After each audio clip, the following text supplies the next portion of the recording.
Welcome to Mission Majjhima. Ajahn. Ajahn. So Ajahn, tell us about Majjhima Nikaya 91, the Brahmayu Sutta. So in this sutta, we meet Brahmayu, who's a 120-year-old Brahmin, and this is the first of 10 suttas in the Brahmin chapter. So this class of priests in ancient India and still today in modern India.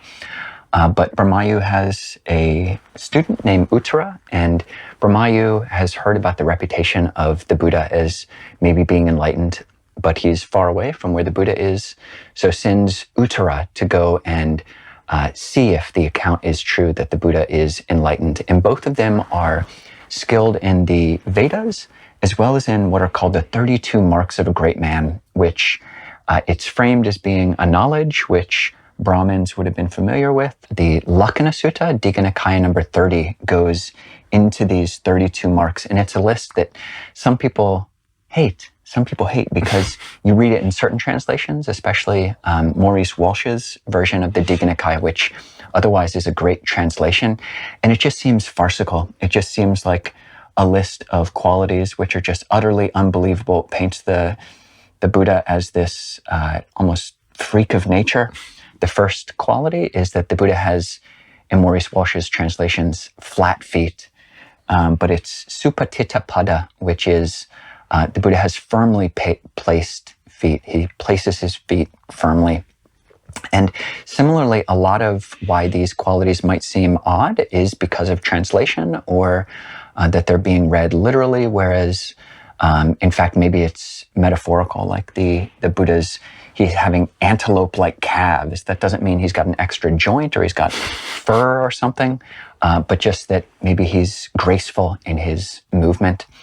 And I think it's worthwhile actually looking at those. In that Lakkhana Sutta, the Buddha not just describes the 32 marks, but how he got them, how someone gets these.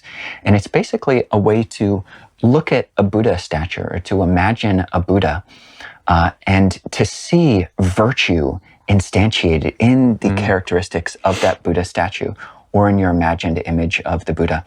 So Brahmayu goes to live with the Buddha and follows him for 7 months, and is looking out for these 32 marks, and finds all of them. And they are all as virtues quite beautiful, like the jaws. That said that the Buddha's chin line is like the jaws of a lion, and that's because he refrained from idle chatter.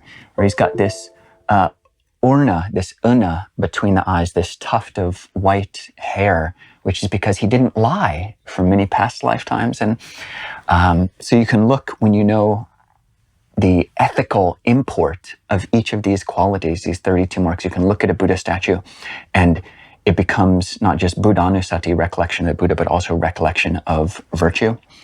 So Brahmayu goes and follows the Buddha and sees not only these 32 parts. And just to note, there is one weird part of this sutta where he sees 30 of them, but 2 of the marks, specifically that the male organ of the Buddha is enclosed in a sheath, and that the Buddha has a long tongue. The Buddha realizes that Brahmayu is trying to see if he's got these 32 marks, and he makes both of those manifest. And I honestly don't know how to relate to that part of the sutta, but it actually doesn't bother me. I love looking at a Buddha statue or imagining the Buddha and seeing virtue lived in his features. And also we get just a beautiful description of the Buddha walking through the world. He walks gracefully, neither too slow or too fast, steps out with his right leg. He eats as a human. We get a portrait of a very graceful, majestic, regal, dignified, kingly human who's living a very simple existence, talking about the way the Buddha eats, that the Buddha knows the taste of food but doesn't get blindly absorbed in it. He eats even with his hand, but eats in a very measured and appropriate way. He speaks. It's said that his voice has 8 qualities, and that when he speaks, even if it's to a large assembly of people, his voice projects to the last person, but not beyond that. So speaking at the right volume. So just a great long list, actually the most extensive list that we'll find in the suttas of how the Buddha literally moved so gracefully through the world. I love that.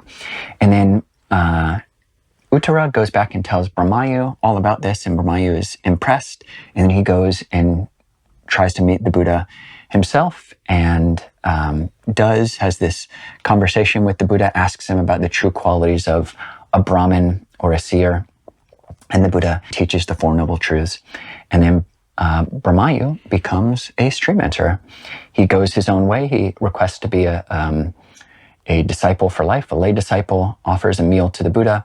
Then they separate their ways, and Brahmayu ends up passing away. And the Buddha's asked what realization Brahmayu had attained, and the Buddha said that he'd become a non-returner. And that's the end of the sutta. So just such a beautiful portrait of the Buddha, a human. Ajahn, what would you like to draw out of this sutta? That was a great description. And you actually were the first to make me really look carefully at these 32 marks. They do get dismissed in most circles as farcical. And granted, there's one or two, which I think we have a bit of trouble making sense of. But the others with proper Pali translation really are not, incomprehensible. But I think the framing is worth going into. First, Brahmayu saying the Buddha is a loke vivatachado, one who draws back the veil of the world. And then this invocation of the archetype of the wheel-turning monarch, an archetype that has been invoked through Buddhist history to validate certain reigns of kings, but also has real historic resonance with characters or figures like King Ashoka, who ushered in a reign of peace where he had, in about 250 BC, where he had hospitals for pets, he had days of vegetarianism, he ruled peacefully after actually gaining the realm. So quite beautiful and an important part and thread through Buddhist history.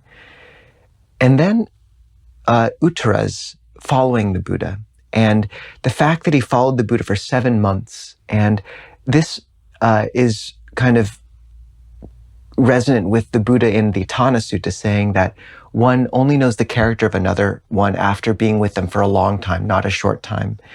And he follows him for 7 months as a shadow. And it's a good reminder for us. The Buddha says one creates great demerit by praising someone worthy of dispraise, or heaping dispraise on one worthy of praise. So to be careful with, being too forthcoming or too careless with even our words of praise, and how much care Uttara takes to make sure, do I really trust this person? And with teachers, we place our own faith in, taking, being measured, and knowing the Buddha praised that. And then, as you said, what a precious description of the Buddha, the best we have. I mean, it's amazing just how the Buddha walked with an elephant's gaze, where it said that the Buddha didn't kind of just turn his head, he would turn his whole body to look at something. And that can seem a bit strange at first. But actually, if you think about the intentionality behind it and its symbolic power of, as practitioners, we don't just do things half-heartedly, we turn our whole heart towards something. How the Buddha, when he sat, and this is very practical, didn't fidget, didn't sit leaning against the edge of a seat. He didn't cross his ankles, kind of when you cross your legs. I think of this sutta when I'm sitting and feel inclinations to do any of those things, and how the Buddha sat, how after the meal he would wait in silence for a time and then not pass up the opportunity to give an anumotana where he spoke purely about Dhamma. So not about politics, not about animal talk, about Dhamma, which is, again, beautiful. And then how he would then go and sit under a tree and spread loving kindness to all beings and even to the whole world. It's a precious sutta for those of us who have given our lives to this teaching and this teacher. Some of the resonances with the 32 parts, such as the fact that a bright complexion is due to non-anger. I think that's wonderful, and I look very ugly when I'm angry, I think. And then the progressive instruction, giving, virtue, the benefits of heaven, and then the Buddha flipping all that and saying, here's the drawbacks of heaven. It's not enough. And then when Brahmayu's mind was flawless, free of blemish, and could take dye like a cloth, the Buddha taught him the Four Noble Truths. And he saw that all things that are arising are subject to origination, are subject to cessation, and the Dhamma arose in him. In that pericope, we see about how the Buddha prepares someone's mind to take the deepest truth and then flips it all, and then how they see this core insight that leads to stream entry of all things are impermanent. So simple and yet profound. Yeah, what a beautiful discourse.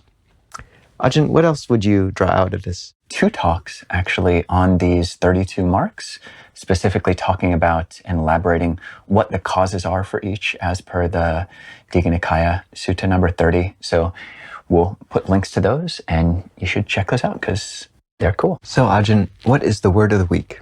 The word of the week is Chakravati, which is wheel-turning monarch. Chaka is the wheel, like the Dhammacharya is the wheel of Dhamma, and Vati is the turner. So this is this archetype in ancient India of the benevolent king, the benevolent world ruler. So interesting to conceive of.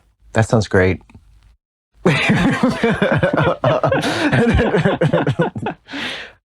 We'll see all of you in just a second or in next week for Majjhima Nikaya 92. Ajahn.